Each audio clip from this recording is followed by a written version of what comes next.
ഒരുപാട് എക്സ്പെക്ടേഷനോടെ പോയിട്ട് ഒരു വലിയ നിരാശ എനിക്ക് കിട്ടിയൊരു സിനിമയാണ് സലാർ. ഇത് എൻ്റെ പേഴ്സണൽ ഒപ്പീനിയൻ മാത്രമാണ്. ഒരുപാട് പേർക്ക് അങ്ങനെയല്ല. സിനിമയ്ക്ക് ഒരു മിക്സഡ് റെസ്പോൺസ് ഇപ്പോൾ കിട്ടിക്കൊണ്ടിരിക്കുന്നുണ്ട്. കുറേ പേർക്ക് സിനിമ ഇഷ്ടമായിട്ടുണ്ട്, അതേസമയം തന്നെ കുറേ പേർക്ക് ഇഷ്ടമായിട്ടില്ല. ആ ഇഷ്ടമാവാത്തവരുടെ ഒരു കാറ്റഗറിയിലാണ് ഞാൻ. സോ ഞാൻ കണ്ടുപിടിച്ചിട്ടുള്ള അല്ലെങ്കിൽ എൻ്റെ ഫൈൻഡിങ്സിൽ എന്താണ് സലാറിൻ്റെ പ്രശ്നം എന്നതിനെക്കുറിച്ച് മാത്രമായിരിക്കും ഈ ഒരു വീഡിയോയിൽ നമ്മൾ ചർച്ച ചെയ്യുക. ഇത് കംപ്ലീറ്റ്ലി എൻ്റെ ഫൈൻഡിങ്സ് മാത്രമാണ്, അല്ലെങ്കിൽ എനിക്ക് തോന്നിയിട്ടുള്ള കാര്യങ്ങൾ മാത്രം. അതുകൊണ്ട് തന്നെ ഇതൊരു അനാലിസിസ് ആണ്, റിവ്യൂ അല്ല. ഒരുപാട് സ്പോയിലർ കണ്ടന്റുകൾ അതുകൊണ്ട് തന്നെ ഉണ്ടാവും. അതുകൊണ്ട് സലാർ എന്ന സിനിമ നിങ്ങൾ കണ്ടിട്ടില്ലെങ്കിൽ ദയവായിട്ട് ഈ ഒരു വീഡിയോ സിനിമ കണ്ടതിന് ശേഷം മാത്രം കാണുക, അല്ലെങ്കിൽ കഥയിലുള്ള ഒരുപാട് സാധനങ്ങൾ ഉണ്ടാവും എന്നുള്ള ഉറപ്പാണ്. സോ ഫസ്റ്റ് പ്രോബ്ലം സലാർ എന്ന സിനിമ ഫേസ് ചെയ്തത് എന്ന് എനിക്ക് തോന്നിയിട്ടുള്ള ഒന്ന് KGF തന്നെയാണ്. കാരണം KGF ഇല്ലെങ്കിൽ ഈ സിനിമയ്ക്ക് ഇത്ര ഹൈപ്പില്ല. ഇങ്ങനൊരു സിനിമ ഇറങ്ങുന്നുണ്ടെന്ന് പോലും ആരും അറിയും കൂടിയില്ല. ഫസ്റ്റ് KGF ഇറങ്ങിയപ്പോൾ ഉണ്ടായിരുന്ന അവസ്ഥ അതായിരുന്നു. ഒരു മനുഷ്യനുണ്ടായിരുന്നില്ല, തിയേറ്ററിലൊന്നും ഒരു മനുഷ്യനില്ല, റിലീസ് പോലും ഇല്ല, ലിമിറ്റഡ് റിലീസ് മാത്രമേ ഉണ്ടായിരുന്നുള്ളൂ. കാരണം പ്രശാന്ത് നീൽ ആരാണെന്ന് പോലും ആർക്കും അറിയില്ല. പക്ഷേ KGF 1 and 2 പോലുള്ള ഒരു എക്സെപ്ഷണൽ മൂവി ഉണ്ടാക്കി വെച്ചിട്ടുള്ളൊരു ഡയറക്ടറുടെ കയ്യിൽ നിന്നും അടുത്ത സിനിമ വരുന്നു പറയുമ്പോൾ ഉണ്ടാവുന്ന എക്സ്പെക്റ്റേഷൻ അതിന് ആർക്കും തടയാൻ സാധിക്കില്ല. എല്ലാവരും പ്രതീക്ഷിക്കും. KGF അല്ല, അതിനപ്പുറത്തേക്കൊരു സാധനമാണ് നമ്മൾ പ്രതീക്ഷിക്കുക. അപ്പോൾ അതുപോലും കിട്ടാണ്ടാവുമ്പോഴൊരു നിരാശയാണ് പ്രധാനമായിട്ടും ഈ ഒരു സിനിമ ഫേസ് ചെയ്ത മെയിൻ പ്രശ്നങ്ങളിലൊന്നും. ആൻഡ് ആ കാര്യത്തിൽ പ്രേക്ഷകനെ ഒരു തരത്തിലും കുറ്റം പറയാൻ സാധിക്കില്ല. ഇപ്പോൾ ആഫ്റ്റർ ഈ പോസ്റ്റ് കോവിഡ് ഏറെയൊക്കെ ആൾക്കാർ തിയേറ്ററിലേക്കൊക്കെ പോകുന്നത് വളരെ ചുരുക്കമാണ്. അത്രയും ഡിമാൻഡുള്ള സിനിമയ്ക്ക് മാത്രമായിരിക്കും പോവുക. അതും ഇത്ര എക്സ്പെക്ടേഷനുകൾ പോകണമെങ്കിൽ അദ്ദേഹം മുൻ ചെയ്തു വെച്ചിട്ടുള്ള വർക്കുകളിൽ ഡിപ്പെൻഡ് ചെയ്താണ്. വലിയ ഡയറക്ടേഴ്സും വലിയ ആക്ടേഴ്സിനും അല്ലെങ്കിൽ സൂപ്പർ സ്റ്റാർസിൻ്റെ ഒക്കെ സിനിമകൾ വരുമ്പോൾ അവരുടെ മുൻകാല സിനിമകൾ നമ്മുടെ മുന്നിലുള്ളത് കൊണ്ട് മാത്രമാണ് നമ്മൾ ആ സിനിമയ്ക്ക് കയറുന്നത്. KGF എന്നൊരു ഗംഭീര സിനിമ കഴിഞ്ഞ് KGF 2 വരുമ്പോൾ ആ സിനിമ ഇനീഷ്യലി കണ്ട് ആസ്വദിച്ച എല്ലാവരും തന്നെ KGF 1 കണ്ടവരാണ്. അല്ലാണ്ട് വെറുതെ വഴി പോയ ആരും കയറിയിട്ടുണ്ടാവില്ല. ആ സിനിമ അത്ര ഇഷ്ടപ്പെട്ട് കണ്ടവർ അത് രണ്ടാമത്തെ സിനിമ കാണുമ്പോൾ അതിനപ്പുറത്തേക്ക് ഒരു ഫീല് നൽകിയത് കൊണ്ടാണ് ആ സിനിമ അത്ര ഹിറ്റായതും പ്രേക്ഷകർ ഇരു കൈ നീട്ടി സ്വീകരിച്ചത്. ആൻഡ് അത് കഴിഞ്ഞ് വരുന്ന സലാർ എന്ന ചിത്രത്തിൽ അവർ പരസ്യം ചെയ്യുന്നത് എങ്ങനെ തന്നെ from the makers of KGF. So KGF കണ്ട ആൾക്കാർ മാത്രമാണ് ഈ സിനിമ കാണുക. ആ ഒരു എക്സ്പെക്ടേഷനോടെ കണ്ടിട്ട് ഒന്നും കിട്ടാണ്ടാവുമ്പോൾ KGF പ്രതീക്ഷിച്ച് പോയവർക്കൊക്കെ ഒരു നിരാശ എന്ന് പറയുന്നതിൽ യാതൊരു തരത്തിലുള്ള അടിസ്ഥാനമില്ല. എല്ലാവരും അത് പ്രതീക്ഷിച്ച് തന്നെയാണ് പോവുക. സോ അതുകൊണ്ട് തന്നെ ഒരു തരത്തിലും KGF ആയിട്ട് ഈ സിനിമ കമ്പയർ ചെയ്യാൻ പറ്റില്ല എന്ന് പറയാൻ സാധിക്കില്ല. എങ്ങനെ പോയാലും കമ്പയർ ചെയ്യണം. ആ രീതിക്ക് നോക്കുമ്പോൾ ഈ സിനിമയുടെ അടുത്ത പ്രശ്നങ്ങളിലൊന്ന് ഡയലോഗ്സ് ആണ്. KGF 1 and 2 ഒരുപാട് ഗംഭീര ഡയലോഗ്സ് ഉണ്ട്. ഡയലോഗ് ഡെലിവറിയും ഡയലോഗിൻ്റെ എക്സിക്യൂഷനും അതിൻ്റെ പ്ലേസ്മെൻറ്റും അതിൻ്റെ ആ ഒരു രീതിയിലുള്ള എഴുത്തുമൊക്കെ തന്നെയാണ് ആ സിനിമയെ ഏറ്റവും മെമ്മറബിൾ ആക്കുന്ന ഘടകങ്ങളിലൊന്ന്. കാരണം സിനിമ കഴിഞ്ഞാലും കുറേ കാലത്തേക്ക് നമ്മൾ ആ ഡയലോഗ്സ് നമ്മുടെ ഇടയിൽ ഇങ്ങനെ നിൽക്കും.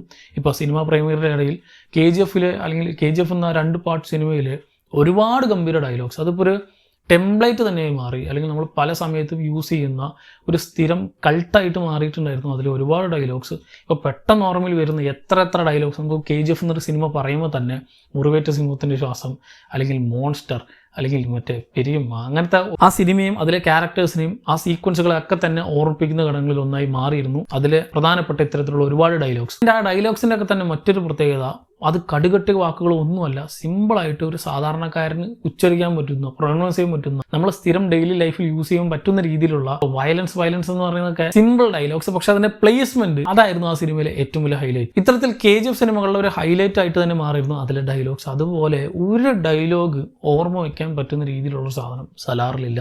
ഒരൊറ്റ ഡയലോഗിൽ പോലും ഉള്ള സാധനങ്ങൾ അല്ലെങ്കിൽ ഉള്ള പർട്ടിക്കുലർ പഞ്ച് ഡയലോഗ്സ് ഒക്കെ തന്നെ മീം മെറ്റീരിയൽ അല്ലെങ്കിൽ ട്രോൾ മെറ്റീരിയലായിട്ടും ചീറ്റി പോകുന്നൊരവസ്ഥയാണ് നമ്മൾ കണ്ടത്.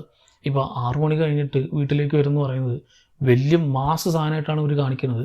പക്ഷെ തിയേറ്ററിലിരുന്ന് കളിയാക്കി ചിരിക്കണം എല്ലാവരും. എന്തപ്പം ചെയ്യാന്നുള്ളൊരവസ്ഥയായി. ഗ്യാങ്ങിനെ കൂട്ടിയിട്ട് വരുന്ന ഗാങ്സ്റ്റർ, ഒറ്റയ്ക്ക് വരുന്നവൻ മോൺസ്റ്റർ എന്നൊക്കെ പറഞ്ഞ് എഴുതിയിട്ടുള്ള ഒരാൾ എഴുതിയിട്ടുള്ളതാണ് 6 മണിക്ക് മുമ്പ് വീട്ടിൽ വരുമെന്ന് പറഞ്ഞ് ഒരു മാസ് എലിവേഷൻ സീൻ. അതിലെന്ത് മാസമാണ് മൂപ്പർ ഉദ്ദേശിച്ചതെന്ന് മനസ്സിലായില്ല. അതിലെന്ത് മാസമാണ് കണ്ടവർക്ക് കിട്ടിയെന്ന് എനിക്ക് മനസ്സിലായില്ല. പിന്നെ ഒരു പ്ലാസ്റ്റിക് കത്തി കൊടുക്കുന്നൊരു സീൻ. ഈ സിനിമ OTT റിലീസ് ആയി കഴിഞ്ഞാൽ ഒരു പക്ഷേ ഏറ്റവും കൂടുതൽ ആൾക്കാർ ഇട്ട് ട്രോളി മെഴുകാൻ പോകുന്നത് ആ ഒരു സീനായിരിക്കും, ആ ഒരു പ്ലാസ്റ്റിക് കത്തിയുടെ സീൻ. ഒന്നും വേണ്ട, എനിക്ക് തന്നെ ഓർമ്മ വന്നു, ഇത് ഇനി വീട്ടിൽ പോയിട്ട് ഏതെങ്കിലും ഒരു ബർത്ത്ഡേക്ക് ഈ സാധനം എടുത്ത് ആരെങ്കിലും നിൽക്കണം കാണുമ്പോൾ ഈ സീൻ ഓർമ്മ വരും. ആ രീതിക്ക് അങ്ങനെ രജിസ്റ്റർ ആയിപ്പോയി ആ ഒരു സീൻ. അത്രയും മോശമായിപ്പോയി. ഈ 6 മണിയുടെ സീനും അതുപോലെ തന്നെ ക്ലോക്കിൽ 6 മണിയാകുമ്പോൾ നമുക്ക് ഈ സാധനം ഓർമ്മ വരും, അയ്യോ സലാർ ഇപ്പോൾ വീട്ടിൽ പോയിട്ടുണ്ടാവുന്നില്ല പറഞ്ഞിട്ട്. ആ രീതിക്ക് ട്രോളാൻ വേണ്ടിയിട്ടുള്ള ഒരു മെറ്റീരിയൽ ആയിപ്പോയി ആ ഒരു വലിയ ബിൽഡപ്പ് ഉള്ള ഡയലോഗ് സീൻ. ദെൻ ഇത് മാത്രമല്ല, പറയുന്ന എക്സിക്യൂട്ട് ചെയ്യുന്ന പല ഡയലോഗ്സും ചീറ്റിപ്പോയി. ഒരു സാധനം പോലും നമുക്ക് ഒരു മെമ്മറബിൾ ആയിട്ടുള്ള, നമുക്ക് ഓർത്ത് വയ്ക്കാൻ പറ്റുന്ന ഒരൊറ്റ ഡയലോഗ് പോലും സിനിമയിൽ ഇല്ല എന്നാണ് എൻ്റെ ഓർമ്മയിലുള്ളത്. അതാണ് ഈ സിനിമയുടെ വലിയ പ്രശ്നങ്ങളിലൊന്ന്. മറ്റൊന്ന് ഇതിലെ ബിൽഡപ്പാണ്. അനാവശ്യ ബിൽഡപ്പ് എന്ന് പറഞ്ഞാൽ സാധനം ഈ ഇപ്പോൾ KGF നമ്മൾ ബിൽഡപ്പ് കൊടുക്കും. ഇപ്പോൾ ഈ ഒരു മോൺസ്റ്റർ സീക്വൻസോ അല്ലെങ്കിൽ ഇടയ്ക്കിടയ്ക്ക് വരുന്ന ആ ഒരു നോൺ ലീനിയർ സാധനങ്ങളൊക്കെ ഉണ്ടായിരുന്നു. അപ്പോൾ ഈ കൊടുക്കുന്ന ബിൽഡപ്പിനുള്ളത് ഉണ്ടായിരുന്ന ആ ഒരു ക്യാരക്ടറും അതിലെ സ്റ്റോറി പ്ലേസ്മെൻറ്റൊക്കെ തന്നെ ഈ സിനിമയിൽ അങ്ങനെയല്ല. ഇതിൽ ബിൽഡപ്പ് മാത്രമേ ഉള്ളൂ. എന്തിനെന്നുള്ള ബിൽഡപ്പ് ഉണ്ട്. ഈ ബിൽഡപ്പ് കൊടുത്തിട്ട് ഒരു പർട്ടിക്കുലർ മോട്ടീവ് എത്തി ഒരു സ്ഥലത്ത് എത്തി നിർത്തണം. അമിതമായാൽ അമൃതം വിഷം എന്ന് പറയുന്ന പോലെ ഓവർ ബിൽഡപ്പാണ് ഈ സിനിമയുടെ അടുത്ത വിഷയങ്ങളിലൊന്ന്. ഇപ്പോൾ നമ്മൾ KGF എന്ന സിനിമയുണ്ടല്ലേ, അതിൽ ആദ്യം തന്നെ ഈ ഒരു ക്യാരക്ടർ ബ്രഹ്മാണ്ട ഒരു ഗംഭീര സാധനമാണെന്ന് പറഞ്ഞിട്ടല്ല, ആ ഒരു പർട്ടിക്കുലർ പ്ലേസ്മെൻറ്റ് കാണുമ്പോഴായിരുന്നു നമുക്ക് മനസ്സിലായത് ഈ ഒരു ക്യാരക്ടർ ഇങ്ങനെയാണ്. എന്നാലും ആ ഒരു ക്യാരക്ടറിന് ഒരുപാട് ഫോൾട്ടുകളുണ്ട് അല്ലെങ്കിൽ ഒരുപാട് വീക്ക്നെസ്സുകളുണ്ട് എന്നൊക്കെ കാണിച്ചുകൊണ്ടാണ് സിനിമ മുന്നോട്ട് പോകുന്നത്. സോ ബിൽഡപ്പ് കൊടുക്കുമ്പോൾ ആ ഒരു ക്യാരക്ടറിന് പുറകിലുള്ള കാര്യങ്ങൾ നമുക്ക് രജിസ്റ്റർ ആവാൻ കുറച്ചും കൂടി ടൈം എടുക്കണം. ഇത് സിനിമയുടെ ആദ്യ പോയിന്റ് മുതലേ ഈ ഒരു മറ്റതാണ് മറിച്ചതാണ് മുളക് പൊടി തിന്നുന്ന ക്യാരക്ടറാണെന്ന് പറഞ്ഞിട്ട് ഇത് മുളക് പൊടി തിന്നുന്നതാണ് ഇതിന് ബിൽഡപ്പ്. സോ ഇങ്ങനത്തെ കുറേ സാധനങ്ങൾ വെച്ചുകൊണ്ട് പ്രോപ്പർ എസ്റ്റാബ്ലിഷ്മെൻറ്റ് ആ ഒരു ക്യാരക്ടറിന് കൊടുക്കാൻ സാധിച്ചിട്ടില്ല. അതുകൊണ്ട് തന്നെയാണ് ആ ബിൽഡപ്പ് ഒന്നും പ്രോപ്പറായിട്ട് വർക്കൗട്ട് ആവാത്തത്. In the case of Rocky, ഇപ്പോൾ KGF 2 ഒക്കെ വരുമ്പോൾ ആ ഒരു ക്യാരക്ടർ ജസ്റ്റ് നടന്നു വരുമ്പോൾ തന്നെ കഴിഞ്ഞ സിനിമയിൽ നമ്മൾ കണ്ടിട്ടുണ്ട് ആ ഒരു ക്യാരക്ടർ എന്താണ് ചെയ്തു വെച്ചിട്ടുള്ളത്. സോ ആ സിനിമയിലെ ക്യാരക്ടേഴ്സ് ചിന്തിക്കുന്ന പോലെ തന്നെ കാണുന്ന പ്രേക്ഷകരുടെ മനസ്സിലേക്കും ആ ഒരു കാര്യമാണ് കടന്നു വരുന്നത്. ആ ഒരു ക്യാരക്ടർ ആരായിരുന്നു, എന്തിലൂടെ കടന്നുപോയ ഒരു ക്യാരക്ടറാണ്. അതുകൊണ്ട് തന്നെ ആ ഒരു ബിൽഡപ്പിന് കാര്യമുണ്ട്. അതുകൊണ്ട് തന്നെയാണ് ആ ഒരു ബിൽഡപ്പിനുള്ള കയ്യടി അവിടെ കിട്ടുന്നത്, ഈ സിനിമയിൽ കിട്ടാത്തത്. സോ ഇത്തരത്തിൽ ഓവർ ബിൽഡപ്പ് സലാറിൻ്റെ ഒരു പ്രധാന വിഷയമായിട്ട് നിൽക്കുന്നു. അടുത്ത പ്രധാന വിഷയങ്ങളിലൊന്ന് അല്ലെങ്കിൽ മെയിൻ പ്രശ്നങ്ങളിലൊന്ന് ഇതിൻ്റെ വേൾഡ് ബിൽഡിംഗ് ആണ്. KGF 1 ആ ഒരു KGF 1 അതേ എക്സാക്റ്റ് ടെംപ്ലേറ്റ് തന്നെയാണ് ഈ ഒരു സലാർ എന്ന സിനിമയുടെ പാർട്ട് 1 ചെയ്തിട്ടുള്ളത്. കാരണം ആ ഒരു ഫസ്റ്റ് ഹാഫ് വരെ അവർ KGF പോയിട്ടില്ല. അതിന് മുമ്പുള്ള പ്രീ സാധനങ്ങളായിരുന്നു, മുഴുവൻ ഇന്ത്യയിൽ ഫുള്ള് കറങ്ങി നടക്കുന്ന കാര്യങ്ങൾ. അത് കഴിഞ്ഞാൽ അവർ ഇൻ്റർവെൽ സമയത്ത് എത്തുമ്പോഴാണ് അവർ കോളാർ ഗോൾഡ് ഫീൽഡിലേക്ക് റോക്കി എന്നൊരു ക്യാരക്ടർ എൻ്റർ ചെയ്യുന്നത്. അതേപോലെ തന്നെ ഇതിലെ ദേവ എന്നൊരു ക്യാരക്ടറും ക്യാൻസറിലേക്ക് എൻ്റർ ചെയ്യുന്നതും ആ ഒരു പർട്ടിക്കുലർ സമയത്താണ്, അല്ലെങ്കിൽ ആ ഒരു ഇൻ്റർവെൽ ബ്ലോക്കിലാണ്. സോ ഇത്തരത്തിൽ രണ്ടും ഏകദേശം ഒരേപോലെ തന്നെ ഉണ്ടെങ്കിലും KGF എന്ന ആ ഒരു പോർഷനെ എസ്റ്റാബ്ലിഷ് ചെയ്യാൻ എടുത്തിട്ടുള്ളൊരു സമയവും അതിൻ്റെ ട്രീറ്റ്മെൻറ്റും ഉണ്ട്. അതേപോലെയല്ല ക്യാൻസർ. ഐ തിങ്ക് KGF ഒരു 10-30 മടങ്ങ് വലുതാണ് ക്യാൻസർ. അതുകൊണ്ട് തന്നെ ക്യാൻസറിൻ്റെ എല്ലാം തന്നെ ഈ ഒരു മിനിമൽ ടൈമിനുള്ളിൽ എസ്റ്റാബ്ലിഷ് ചെയ്യാൻ ഇദ്ദേഹത്തിന് സാധിക്കുന്നില്ല. ഒരു ഫുൾ ലെങ്ത് സീരീസിന് വേണ്ടി പറ്റുന്ന രീതിയിലുള്ളൊരു കഥ ഇദ്ദേഹം എഴുതി വെച്ചിട്ടുണ്ട്. അത്രയും ബാക്ക് സ്റ്റോറി ഇദ്ദേഹം വെച്ചിട്ടുണ്ട്. അത് കൂടിപ്പോയതും ഈ സിനിമയിൽ പ്രശ്നമായിട്ട് തോന്നി. കാരണം പ്രോപ്പറായിട്ട് ഇതെല്ലാം ഒന്ന് എസ്റ്റാബ്ലിഷ് ചെയ്ത് കാണിക്കാനുള്ള സമയം സിനിമയിൽ ഇല്ലാത്തത് കൊണ്ട് എല്ലാം കട്ട് ചെയ്തിട്ടാണ് പോകുന്നത്. സോ എവിടെയും ഒന്നും തന്നെ നമുക്ക് രജിസ്റ്റർ ആവുന്നില്ല. KGF ഇപ്പോൾ റോക്കി ഒരു കയറും മുടിച്ച് ഒരു മൈനിൻ്റെ മേലെ കയറി നിൽക്കുമ്പോൾ നമുക്ക് ആ ഒരു മൈൻ മുഴുവനായിട്ട് കാണാം, അവിടുത്തെ ടെറിട്ടറീസ് കാണാം, അവിടുത്തെ ആൾക്കാർ കാണാം, അവരുടെ അവസ്ഥ കാണാം. അല്ലെങ്കിൽ ഇത് മുഴുവനായിട്ട് കൺട്രോൾ ചെയ്യുന്ന ഗരുഡ് എവിടെയാണ്. അവർ KGF മാപ്പ് പ്രോപ്പറായിട്ട് പ്രേക്ഷകർക്ക് മനസ്സിലാക്കി കൊടുത്തിട്ടാണ് ആ സിനിമ മുന്നോട്ട് നീങ്ങുന്നത്. പക്ഷേ ഇവിടെ അങ്ങനെയല്ല. കാൻസർ എന്നൊരു വലിയ സിറ്റി ഉണ്ട്, അതിൻ്റെ 1000 വർഷത്തിലുള്ളൊരു കഥ നമ്മളിപ്പോൾ ട്രെയിലർ കണ്ട പോലെ തന്നെ പെട്ടെന്ന് കട്ട് ചെയ്ത് വെച്ചിട്ടുണ്ട്. ബാക്കി അങ്ങോട്ട് എവിടെ ഏതൊക്കെ ട്രൈബ് എന്തൊക്കെയാണെന്നുള്ള ഒരു പിടുത്തം നമുക്ക് കിട്ടുന്നില്ല. എന്തൊക്കെയോ എവിടേക്കോ നടക്കുന്നു എന്നൊരു മോഡ് മാത്രമാണ്. സോ ഓവർ വേൾഡ് ബിൽഡിംഗ് ആണ് ഈ സിനിമയുടെ മറ്റൊരു പ്രശ്നങ്ങളിൽ ഒന്ന്. വേറൊരു വലിയ വിഷയം എനിക്ക് ഈ സിനിമയിൽ തോന്നിയത് ഇതിലെ മ്യൂസിക്കും ബാക്ക്ഗ്രൗണ്ട് സ്കോറും ഒക്കെ തന്നെയാണ്. രവി ബോർസുബ്രഹ്മണ്യനാണ് ചെയ്തിട്ടുള്ളത്, KGF അതേ മ്യൂസിക് ഡയറക്ടർ തന്നെ.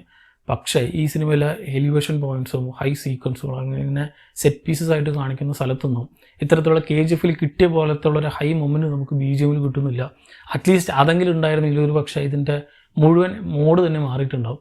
അതിലിപ്പോൾ എത്ര ട്രാക്ക് ഉണ്ട് നമുക്ക് KGF ഓരോ മിനിമലായിട്ടുള്ള, ഇപ്പോൾ ഈ കലാഷ് നിക്കാവ് എന്ന് പറയുമ്പോൾ തന്നെ ഉള്ള ആ ഒരു ചെറിയ സീക്വൻസ് ഉണ്ട്, ചെറിയ സോങ് ഉണ്ട്. അതടക്കം പിന്നീട് അങ്ങോട്ട് ട്രെൻഡിങ് ആയിരുന്നു. അത്തരത്തിലുള്ള ഒരു സാധനം, ഒരു ചെറിയൊരു ഐറ്റം പോലും ഇതിലില്ല.